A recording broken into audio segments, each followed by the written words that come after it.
नमस्कार विद्यार्थियों, मेघराज गुरुकुल में आपका स्वागत है। जैसा कि आप जानते हैं पीटीटी के लिए महासंग्राम बैच हम चला रहे हैं। उसमें 2 क्लास हो चुकी है, आज की तीसरी क्लास है और तीसरी क्लास में अपन बात करेंगे आपके सामने कंप्लीटली वेन डायग्राम के बारे में। तो रीजनिंग का बहुत ज़बरदस्त टॉपिक है। आपको महासंग्राम बैच के जरिए अपन से रीजनिंग के बारे में बात कर रहे हैं, जो 150 नंबर का होता है, आपको 50 क्वेश्चन।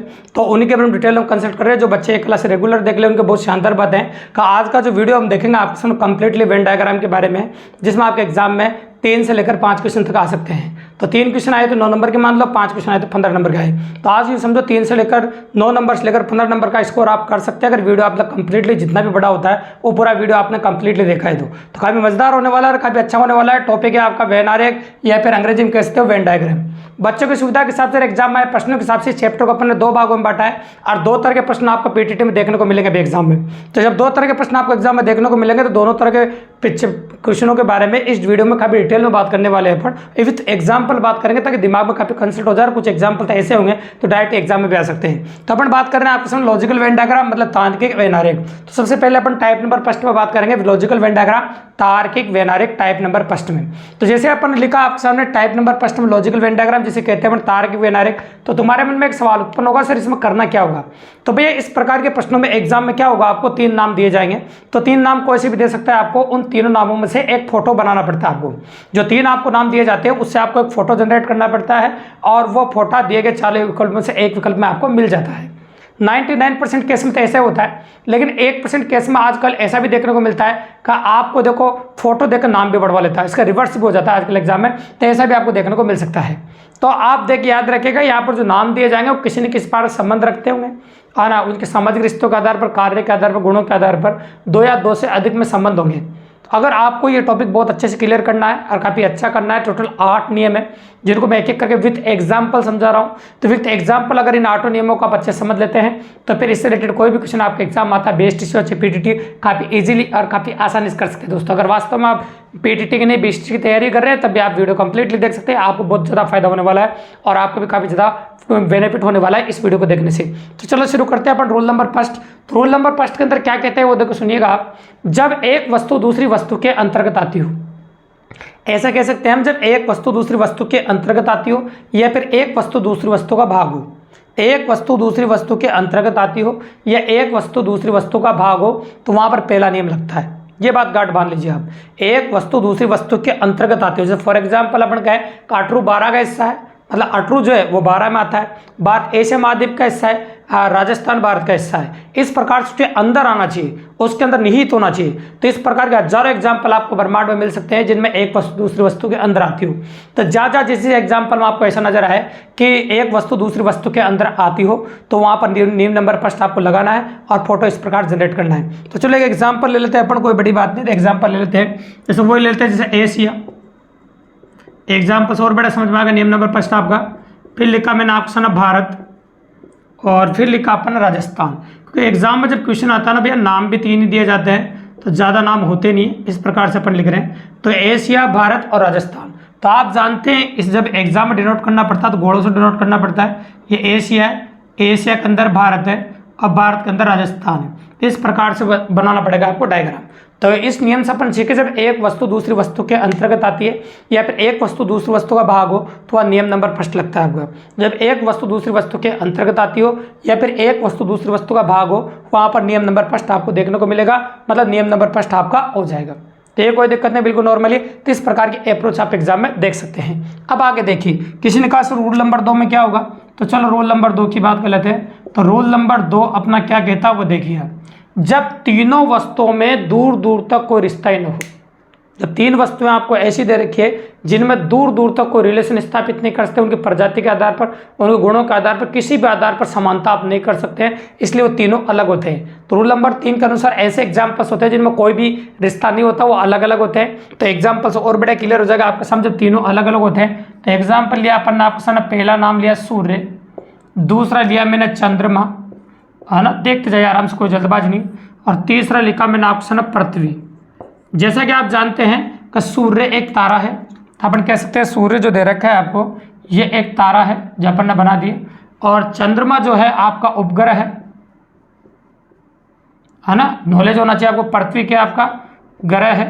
तो ये कह सकते हैं अपन एक ग्रह, एक उपग्रह और एक तारे में, तो अपन को रिलेशन कर ही नहीं सकते, इसलिए तीनों अलग अलग है।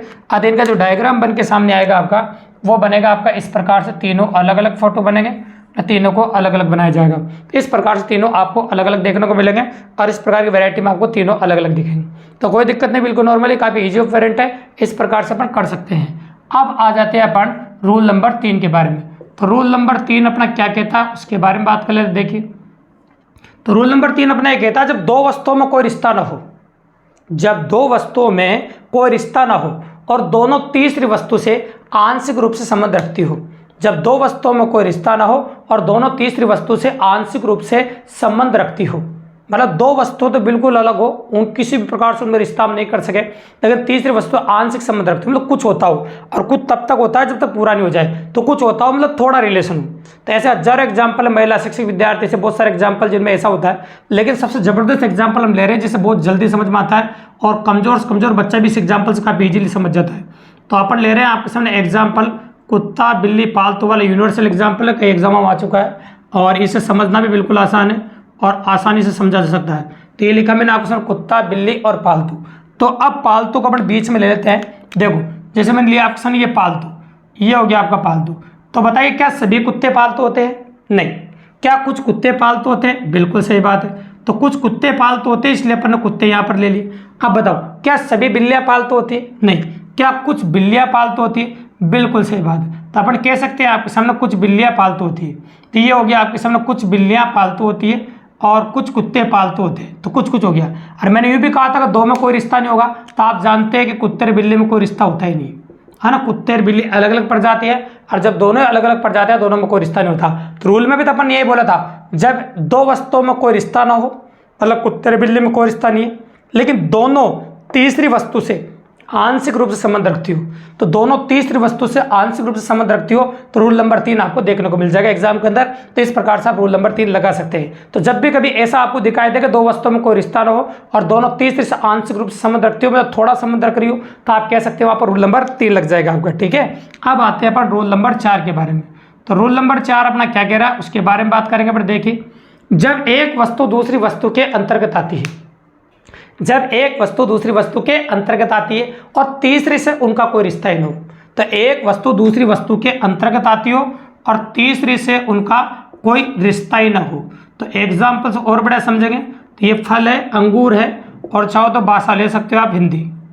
ये ले लिया अपन ने 3 नाम, फल है, अंगूर है और हिंदी है। तो आप कह सकते हैं कि सभी अंगूर फल होते हैं, तो जितने भी अंगूर है वो सब फल के अंदर आ जाएंगे। अंगूर है, ये फल है, तो अंगूर फल के अंदर आ गए। और हिंदी जो भाषा है वो एक लैंग्वेज है जो अपने आप में अलग पड़ी है। तो रूल में भी तो अपन ने ये बोला था आपके सामने, आपने सुना हो, तो जब एक वस्तु दूसरी वस्तु के अंतर्गत आती हो और तीसरी से उनका कोई रिश्ता ही न हो, जब एक वस्तु दूसरी वस्तु के अंतर्गत आती हो और तीसरी से उनका दूर दूर तक कोई रिश्ता ही न हो, तो आपका लगता है रूल नंबर 4। अब आते हैं अपन रूल नंबर 5 पे। तो रूल नंबर 5 अपना क्या कहता है उसके बारे में बात करेंगे। जब दो वस्तुओं में आंशिक संबंध हो, जब दो वस्तुएं आपको ऐसी दी जाए जिनमें कुछ कुछ होता हो, मतलब आंशिक संबंध हो, और तीसरी से उनका कोई रिश्ता ही ना हो, तीसरी जो आपको दे उससे उनका कोई रिश्ता ही ना हो, जैसे पुरुष पुलिस, ये बेहतरीन एग्जाम्पल है। वैसे हजारों एग्जाम्पल मिल जाएंगे आपको, ऐसी कोई टेंशन की बात नहीं। पुरुष है, पुलिस है, और यहाँ पर आप कोई भाषा भी ले सकते हैं, जैसे मैंने एक भाषा ले ली अंग्रेजी, तो ये भाषा ले ली आपसे ना अंग्रेजी। अब आप जानते हैं, क्या सभी पुरुष पुलिस होते हैं? नहीं। क्या सभी पुलिस पुरुष होते हैं? नहीं। कुछ पुरुष पुलिस होते हैं और कुछ पुलिस पुरुष होती है। तो पुरुष और पुलिस में जो होता है वो हमेशा कुछ कुछ होता है। इस प्रकार का डायग्राम को देखने को मिलेगा, ये पुरुष है, ये पुलिस है। और अंग्रेजी एक भाषा है, इंग्लिश वो अपने आप में अलग पड़ी है, तो ये अलग होगी आपकी। तो पुरुष, पुलिस और अंग्रेजी इस प्रकार से आपको देखने को मिलेगी। बिल्कुल नॉर्मल है और काफ़ी इजीली अप्रोच कर सकते हैं इस प्रकार से, और काफ़ी आसानी से आपको देखने को मिल जाएगा। तो ये हो गया रूल नंबर 5 आपका। ठीक है, कोई दिक्कत नहीं, बिल्कुल नॉर्मली। अब आ जाएंगे अपन रूल नंबर 6 पे। ठीक है, तो रूल नंबर 6 क्या कह रहा है उसके बारे में बात करेंगे हम आपके सामने। जब दो वस्तुओं में आंशिक संबंध हो, दो वस्तुएं जो आपको दे रखी है उनमें आंशिक संबंध हो और दोनों तीसरे के अंदर आती हो, जब दो वस्तुओं में आंशिक संबंध हो और दोनों जो आपको दे रखी हो दोनों तीसरे के अंतर्गत आती हो, जैसे पुरुष पुलिस, पुरुष और मानव, ऐसा कह सकते हैं आप। इस प्रकार से दोनों वस्तुओं में आंशिक संबंध, जैसे पुरुष और पुलिस में आंशिक संबंध था, तो यहाँ भी हो जाएगा। और दोनों तीसरे के अंदर आ जाती है, कैसे? क्या सभी पुरुष मानव होते हैं? बिल्कुल सही बात होते हैं। क्या सारे पुरुष मानव होते हैं? बिल्कुल सही बात होते हैं। तो सारे पुरुष मानव होते हैं और सारे पुरुष भी मानव होते हैं। इस प्रकार से दोनों किसके अंदर आ जाएंगे? मानव के अंदर आपको देखने को मिलेंगे। तो ये हो गया आपका रूल नंबर 6। ठीक है, कोई दिक्कत नहीं, बिल्कुल नॉर्मली। अब आ जाते हैं अपन रूल नंबर 7 पे। और रूल नंबर 7 अपना क्या कह रहा है उसके बारे में बात करेंगे। जब दो वस्तुओं में कोई रिश्ता ना हो और दोनों तीसरे के अंतर्गत आती हो। जब दो वस्तुओं में कोई रिश्ता ना हो और दोनों किसके अंदर आती हो? तीसरे के अंतर्गत आती हो। जैसे सोना, आप कह सकते हैं सोना, फिर कह सकते हैं आप चांदी, और फिर कह सकते हैं आप धातु। सोना, चांदी और धातु। तो आप जानते सोना और चांदी में तो कोई रिश्ता नहीं है, ये अलग अलग है। और आप जानते सभी सोना धातु होता है और सभी चांदी धातु होता है, तो दोनों आप इसके अंदर आ जाएंगे। तो नियम में मैंने एक ही बोला था, जब दो वस्तुओं में कोई रिश्ता ना हो और दोनों तीसरी वस्तु के अंतर्गत आती हो। तो एग्जाम्पल ऐसे ले रहे हैं ताकि कमजोर से कमजोर बच्चा भी काफ़ी इजीली समझ पाए, और जो घर पे देख रहा है और उसको समझ में नहीं आ रहा तो वो भी आराम से गाइड पढ़ के जो पेपर दे रहा है वो भी अगर हमारी वीडियो देख के जाता है तो काफ़ी मदद मिलेगी और काफ़ी कम समय में क्वेश्चन कर पाएगा और सिलेक्शन का हकदार बन जाएगा भी। ठीक है, तो रूल नंबर 8 बिल्कुल सिंपल है। रूल नंबर 8 में अपना ये कहता है, जब तीनों वस्तुओं में आंशिक संबंध हो, जब तीनों वस्तुएं जो आपको दे रखी है या तीनों नाम जो दे रखे हैं आपको उनमें आंशिक संबंध होना चाहिए। जैसे कुंवारी महिलाएं, कुंवारी महिलाएं, नीली आंख वाली, नीली आंख वाली, ऐसे कह सकते हो आप, नीली आंख वाली। 3 नाम दे दिए आपको। अब मुझे सबसे पहले जवाब दीजिए, क्या सभी महिलाएं कुंवारी होती है? नहीं। क्या कुछ महिलाएं कुंवारी होती है? हाँ, कुछ महिलाएं कुंवारी होती है। क्या सभी महिलाएं नीली आंख वाली होती है? नहीं। क्या कुछ महिलाएं नीली आंख वाली होती है? बिल्कुल सही बात है। अब यूँ कह सकते हैं अपन, क्या सभी महिलाएं नीली आंख वाली होती है? नहीं। क्या कुछ महिलाएं नीली आंख वाली कुछ होती है? बिल्कुल सही बात। क्या सभी कुंवारी नीली आंख वाली होती है? नहीं। क्या कुछ कुंवारी नीली आंख वाली होती है? बिल्कुल सही बात है। इसका मतलब तीनों में ही आंशिक संबंध है। डायग्राम ऐसा देखने को मिलेगा आपको, मतलब ये कुंवारी, ये महिलाएं, ये नीली आंख वाली, मतलब तीनों में आंशिक संबंध आपको देखने को मिलेगा। तो इस प्रकार से इजी ऑफ वेरिएंट आपको देखने को मिलेंगे। टोटल 8 रूल्स अगर इनको अप्लाई करते हैं, आपको इनको काम में लेते हैं, तो एग्जाम में कोई भी क्वेश्चन आ जाए बोले आपको, हमारा मकसद है आपको पैटर्न बताना। अब हजारों एग्जाम्पल्स ऐसे हैं, और भी एग्जाम्पल आप करना चाहे तो हमारा टेक्निकल चैनल है मेघराज गुरुकुल के नाम से, उस पर हम और भी क्वेश्चन डाल देंगे, तो और भी आप क्वेश्चन कर सकते हैं प्रैक्टिस के लिए। Number of practice in 8 rules को इस्तेमाल करके आप प्रैक्टिस करते हैं तो काफ़ी ज़्यादा क्वेश्चन कर पाएंगे, काफ़ी अच्छे से कर पाएंगे और काफ़ी ईजिली कर पाएंगे। तो मैंने कहा था अभी शुरुआत में वीडियो के स्टार्ट में आपको कि इसको अपन ने 2 भागों में बांटा है। उसमें से पहला भाग था तार्किक वैनारिक, या तो क्वेश्चन आपके एग्जाम में ऐसा आएगा। अगर इस प्रकार का प्रश्न एग्जाम में आपका नहीं आता है तो फिर आपका क्वेश्चन आएगा ज्यामितीय वैनारिक से। तो ज्यामितीय वैनारिक के बारे में अब बात करेंगे। चलो देखिए टाइप नंबर 2, और टाइप नंबर 2 में अपन बात करेंगे आपके साथ ज्योमेट्रिक डायग्राम, ज्यामितीय वैनारिक। इनकी डिमांड एग्जाम में काफी ज्यादा है, और इससे पहले कि आप 5 साल के पेपर उठा के देख लो बेस्ट पीटीटी के सब में, तो 1 में से 3 क्वेश्चन पूछ जाते हैं, 1 में से 4 क्वेश्चन पूछ जाते हैं, तो मल्टीपल जो क्वेश्चन आते हैं वो इसी में से आते हैं। तो एक डायग्राम बना के आपको दे दिया जाता है, उस डायग्राम को देखते हुए आप क्वेश्चनों को जवाब देने पड़ते हैं। तो आज एक डायग्राम आपके सामने ऐसा बनाएंगे जिसमें टोटल 17 वेरायटी आपको बताएंगे, और फिर एग्जाम के अंदर आपको क्या क्या बातें ध्यान रखनी पड़ेगी वो भी आपको बताएंगे। वो सारी बातें अगर आप 2 बातें आप ध्यान में रखते हैं और इस डायग्राम को देख लेते हैं, 17 वैरायटी के क्वेश्चन है और 17 तरह के प्रश्न बने, अगर उनको देख लेते हैं तो आपको कुछ और करने की जरूरत नहीं। एग्जाम में आया हो कोई भी क्वेश्चन आप चुटकियों में कर सकते हैं, क्योंकि 15 साल के इतिहास को देखते हुए हर एग्जाम का एनालिसिस करते हुए टोटल 17 तरह के प्रश्न अपन ने बनाए हैं। तो उन 17 तरह के प्रश्नों को आप देखिए, तो अच्छे से देखेंगे तो पॉसिबिलिटी आपकी बहुत जबरदस्त बन जाएगी और काफी इजीली कर पाएंगे। फिर वीडियो के एंड में आपको ये भी बताएंगे एग्जाम में क्वेश्चन में चेंजेस क्या होगा और एग्जाम वाला क्या क्या चेंज कर सकता है, तो उन सब के बारे में डिटेल में कंसल्ट करेंगे। और आकृतियों की संख्या कितनी हो सकती है, जैसे अपन पहले फोटो में आकृतियों की संख्या अपन ले रहे हैं आपके सामने 3, आकृतियों की संख्या 4 भी हो सकती है और आकृति संख्या 5 भी हो सकती है। तो ज्यादा नहीं है तो 5 होगी, या फिर 4 होगी, या फिर 3 होगी। आकृतियों की संख्या इतनी हो सकती है आपके सामने। ये लिया मैंने आपके सामने 25, ये ले लिया मैंने आपके सामने 20, ये 15, ये 10, ये 8, यहाँ कह सकते हैं 5 और यह कह सकते हैं 3। तो ये जो वर्थ है आपका ये दर्शा रहा है आपका गणित में पास। तो गणित में कितने लोग पास हुए उनके बारे में बात करें, गणित में पास, ये दर्शा रहा गणित में पास। और आपका जो त्रिभुज है ये दर्शा रहा आपका, मान लो जीके में पास, जीके ले लो तो जीके में पास, आप कोई भी सब्जेक्ट ले सकते हैं अपने हिसाब से। और इसके बाद अपन बात कर सकते हैं कि ये आपका हिंदी में पास दर्शा रहा है, तो अपन ने लिख दिया हिंदी में पास। ऐसे टोटल अपन ले चुके हैं आपके सामने। ये क्वेश्चन एग्जाम में इस प्रकार का लिखा आएगा, इन्फॉर्मेशन आपको दे रखी कौन किसको दर्शा रहा है, और टोटल 17 वैरायटी क्वेश्चन आपको देखने को मिलेंगे। तो 17 क्वेश्चनों की लैंग्वेज काफ़ी अच्छे से सुनिएगा और काफ़ी अच्छे सुनना, जिनमें शुरुआत के जो 6 क्वेश्चन है वो बिल्कुल सिंपल है और काफ़ी इजी है, तो उनके आंसर भी हम साथ में लिखते जाएंगे और क्वेश्चन लेकिन आप गौर से सुनना क्योंकि क्वेश्चन आपको सामने बोला जाएगा सिर्फ, ठीक है। तो क्वेश्चन आप गौर से देखिए, टोटल 17 वैरायटी क्वेश्चन आपको देखने को मिलेंगे, तो वो गौर से देखिए आप। जैसे इस डायग्राम को गौर से देख लीजिए, एग्जाम में चेंजेस क्या हो सकते हैं वो भी आपको मैं पहले बता दूं कि इसमें अपन ने 3 आकृतियां ली है, त्रिभुज है, वर्ग है और आप कह सकते हैं आपके सामने वर्त है। आकृतियां 4 भी हो सकती है और आकृतियां 5 भी हो सकती है। पहला चेंज तो ये हो सकता है एग्जाम में। दूसरा चेंज ये हो सकता है आपके सामने, तो मैंने पास वगैरह लिया, वो बेरोजगार, ग्रामीण, शिक्षक वगैरह कुछ भी दे सकता है, लेकिन याद रखना कि इनके विलोम शब्द आपको आने चाहिए। जैसे पास का विलोम शब्द फेल होता है, बेरोजगार का रोजगार आना, ग्रामीण का शहरी, शिक्षित का अशिक्षित, ऐसे छोटे मोटे विलोम शब्द आपको आने चाहिए ताकि यहाँ पर जो विलोम शब्द जिसका बोल दिया जाता है वो अट जाता है। तो ये बिल्कुल सिंपली इसलिए विलोम शब्द आपको आना चाहिए, ठीक है। तो चलो शुरुआत करते हैं अपन। तो भैया 2 चीज़ें होती है, तो कुल और एक सिर्फ। तो जैसे मैं कहूँ कुल सभी विद्यार्थी लड्डू खाएंगे, तो इस क्लास से क्या समझे आपको, पूरी क्लास में जितने विद्यार्थी बैठे सारे लड्डू खाएंगे।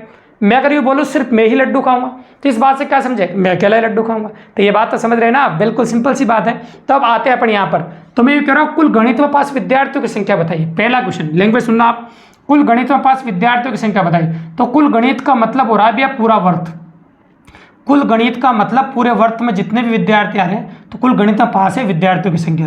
तो 20 और 10, 30 और 3, 33 और 5, 38। तो आप कह सकते हो कुल गणित में पास विद्यार्थियों की संख्या हो जाएगी आपकी 38। तो कुल गणित में पास विद्यार्थियों की संख्या होगी आपकी 38। अगर मैं बोलूँ सिर्फ गणित में पास विद्यार्थियों की संख्या बताइए, सिर्फ गणित में होनी चाहिए पास, तो सिर्फ गणित में पास विद्यार्थियों की संख्या की अगर हम बात करें आपके सामने कि सिर्फ गणित में पास विद्यार्थियों की संख्या बताइए, तो सिर्फ गणित में पास विद्यार्थी की संख्या 20 रह जाएगी, क्योंकि सिर्फ गणित में आपको 20 दे रखा है। अतः आप कहते हैं सिर्फ गणित में पास विद्यार्थियों की संख्या हो जाएगी आपके सामने 20, जो बिल्कुल नॉर्मल है और काफी इजीली अपन कर दिया आपके सामने। इसी प्रकार से क्वेश्चन यहाँ त्रिभुज से बनता है, कुल जीके में पास विद्यार्थियों की संख्या बताइए। तो त्रिभुज में जितने भी लोग दे रखे वो जीके में पास है, जैसे 15 और 10 25, 25 और 8 कितना हो जाएगा आपका 33, और 33 से 3 कितना हो जाएगा आपका 36। तो कुल जीके में पास विद्यार्थियों की संख्या होगी आपकी 36। अब मैं क्वेश्चन की लैंग्वेज थोड़ी सी बदलूं, सिर्फ जीके में पास विद्यार्थियों की संख्या बताइए। तो सिर्फ जीके में पास विद्यार्थियों की संख्या कितनी होगी आपके सामने 15, क्योंकि जीके में सिर्फ 15 लिखा हुआ, किसी और आकृति का इन्वोल्यूशन नहीं होना चाहिए इसमें, ठीक है। अब आ जाओ कुल हिंदी में पास विद्यार्थियों की संख्या बताइए। तो कुल हिंदी की अगर हम बात करें 25 और 5, 30, 38 और ये 41, ये कुल हिंदी में पास हो गया। अब मैं कहूँ सिर्फ हिंदी में पास विद्यार्थियों की संख्या बताइए, तो सिर्फ हिंदी में पास विद्यार्थियों की संख्या की बात करें तो ये 25 अकेला लिख रहा है, वो सिर्फ हिंदी में पास विद्यार्थियों की संख्या है। तो इस प्रकार से अपन ने टोटल 6 क्वेश्चन किए। ये तो सिंगल कंडीशन क्वेश्चन है और बिल्कुल इजी क्वेश्चन है।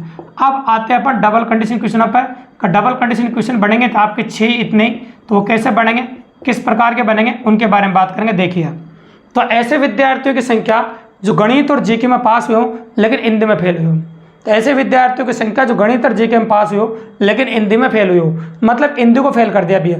जब हिंदी फेल कर दिया तो हिंदी हट जाएगी और इन दोनों कॉमन अपन देख लेंगे। तो जो फेल हो जाता है मतलब जिसका विलोम शब्द बोल दिया जाता है हमेशा वो हट जाता है, तो इसका विलोम शब्द बोल दिया गया इसलिए हट गया। और उन दोनों कॉमन देख लीजिए फटाफट। उन दोनों के बीच में क्या लिख रहा है बताओ 10, तो उन दोनों के बीच में 10 लिख रहा था। आप ऐसे विद्यार्थियों की संख्या जो गणित और जीके में पास हुए लेकिन हिंदी में फेल हुए, उसका आंसर हो गया आपका 10। अब हल्की सी लैंग्वेज चेंज करें, इसको फेल नहीं बोलेंगे, सिर्फ इतना बोलेंगे ऐसे विद्यार्थियों की संख्या जो गणित और जीके में पास हुई हूँ। अब मैंने इसको फेल नहीं बोला है, जब तीसरे वालों को फेल नहीं बोला जाता, जो तीनों का जो कॉमन मान होता है वो इसमें ऐड हो जाता है दोनों के कॉमन मान में। तो मैं इसे करेक्टली लिख रहा हूँ, जैसे ऐसे 10 + 3, ताकि एग्जाम में भूलने के चांस बिल्कुल नहीं रहे आपके। इस प्रकार से 10 + 3 = 13। तो आप कहते हैं ऐसे विद्यार्थियों की संख्या जो गणित और जीके में पास हुए हैं वो 13 हो गया आपके, ठीक है, कोई दिक्कत नहीं, बिल्कुल नॉर्मली। अब इसके बाद आगे अगर हम बात करें आपके सामने, देखिए आप ऐसे विद्यार्थियों की संख्या, कहा ना अपन प्रैक्टिकली अगर अप्रोच बात करें आप, ऐसे विद्यार्थियों की संख्या जो जीके और हिंदी में पास हुए हो लेकिन गणित में फेल हुए हो। अब गणित फेल हो तो गणित को हटा दो, इसे दबा के बीच में कॉमन क्या रहा आपका 8, तो आपका आंसर हो गया 8, ठीक है। आप गणित को फेल बोला था, इस बार गणित को फेल नहीं बोलेंगे, सिर्फ इतना बोलेंगे ऐसे विद्यार्थियों की संख्या जो जीके और हिंदी में पास हुए हो लेकिन गणित के बारे में कुछ बोला ही नहीं। तो ये 8 आएगा, साथ में 3 आ जाएगा। जब कुछ भी नहीं बोला जाए तो बीच का जो कॉमन मान है वो जुड़ जाता है। तो आप कहते हैं 8 + 3 = 11, ऐसा अपन बिल्कुल ही कह सकते हैं। अब इसके बाद आगे देखिए ऐसे विद्यार्थियों की संख्या जो गणित और हिंदी में पास हुए हो लेकिन जीके में फेल हुए हो। ऐसे विद्यार्थियों की संख्या जो गणित और हिंदी में पास हुए हो लेकिन जीके में फेल हुए हो, तो जीके फेल होते ही त्रिभुज हट जाएगा आपके सामने और नीचे जो दिख रहा है 5 छोटा सा, वो आपका आंसर हो जाएगा, बिल्कुल सिंपल सी बात है। अब अगर उसको फेल नहीं बोला तो कैसा होगा, ऐसे विद्यार्थियों की संख्या जो केवल गणित और हिंदी में पास हुए हों, तो बीच का कॉमन मान आ जाएगा आपका, और बीच का कॉमन मान कितना हो जाएगा आपका 5 + 3 = 8, ये आपका आंसर हो जाएगा। तो ये हो गया आपका 12वां क्वेश्चन। अब इस प्रकार से अपन ने ले लिए डबल कंडीशन वाले।